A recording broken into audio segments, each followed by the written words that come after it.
Luke chapter 6. One Shabbat, while Yeshua was passing through some wheat fields, his Talmudim began plucking the heads of grain, rubbing them between their hands and eating the seeds. Some of the Perushim said, "Why are you violating Shabbat?" Yeshua answered them, "Haven't you ever read what David did when he and his companions were hungry? He entered the house of God and took and ate the bread of the presence, which no one is permitted to eat but the Kohanim. The Son of Man," he concluded, "is Lord of Shabbat." On another Shabbat, when Yeshua had gone into the synagogue and was teaching, a man was there who had a shriveled hand. The Torah teachers and Perushim watched Yeshua carefully to see if he would heal on Shabbat, so that they could accuse him of something. But he knew what they were thinking and said to the man with the shriveled hand, "Come up and stand where we can see you." He got up and stood there. Then Yeshua said to them, "I ask you now, what is permitted on Shabbat? Doing good or doing evil? Saving life or destroying it?" Then, after looking around at all of them, he said to the man, "Hold out your hand." As he held it out, his hand was restored. But the others were filled with fury and began discussing with each other what they could do to Yeshua.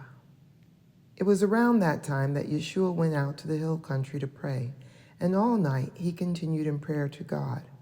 When day came, he called his Talmudim and chose from among them 12 to be known as emissaries: Shimon, whom he named Kepha, Andreas his brother, Yaakov, Yochanan, Philip, Bartalmai, Yahu, Toma, Yaakov ben Halphai, Shimon, the one called the Zealot, Yehudah ben Yaakov, and Yehudah from Keriot, who turned traitor. Then he came down with them and stood on a level place. A large crowd of his Talmudim was there, with great numbers of people from all Yehudah, Yerushalayim, and the coast around Zor and Zidon. They had come to hear him and be healed of their diseases. Those who were troubled with unclean spirits were being healed, and the whole crowd was trying to touch him, because power kept going out from him, healing everyone. He looked at his Talmudim and said, "How blessed are you poor, for the kingdom of God is yours. How blessed are you who are hungry, for you will be filled. How blessed are you who are crying now, for you will laugh.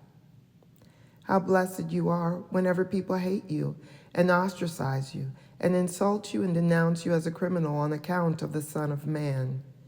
Be glad when that happens. Yes, dance for joy, because in heaven your reward is great, for that is just how their fathers treated the prophets. But woe to you who are rich, for you have already had all the comfort you will get. Woe to you who are full now, for you will go hungry.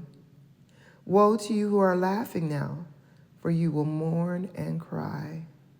Woe to you when people speak well of you, for that is just how their fathers treated the false prophets. Nevertheless, to you who are listening, what I say is this: love your enemies, do good to those who hate you, bless those who curse you, pray for those who mistreat you.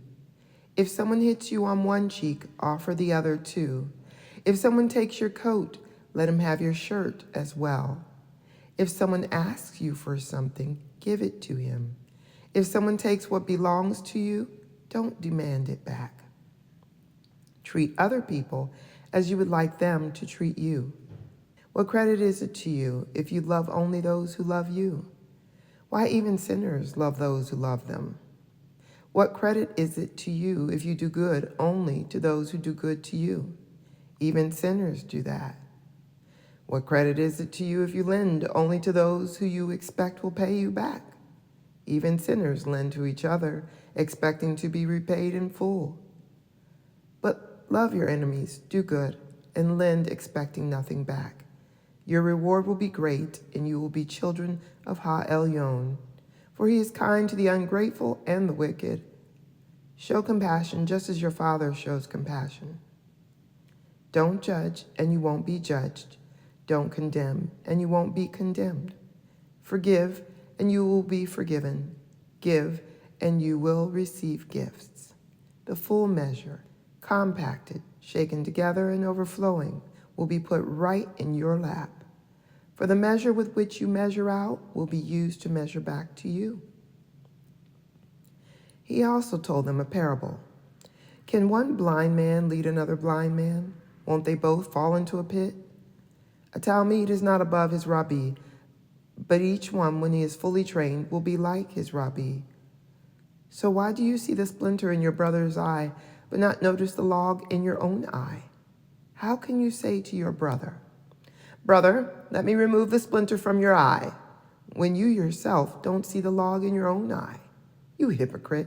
First take the log out of your own eye, then you will see clearly, so that you can remove the splinter from your brother's eye.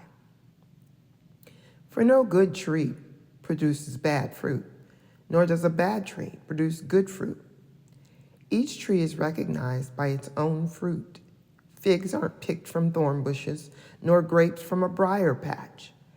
The good person produces good things from the store of good in his heart, while the evil person produces evil things from the store of evil in his heart. For his mouth speaks what overflows from his heart. Why do you call me Lord, Lord, but not do what I say? Everyone who comes to me, hears my words, and acts on them, I will show you what he is like. He is like someone building a house who dug deep and laid the foundation on bedrock. When a flood came, the torrent beat against that house, but couldn't shake it, because it was constructed well.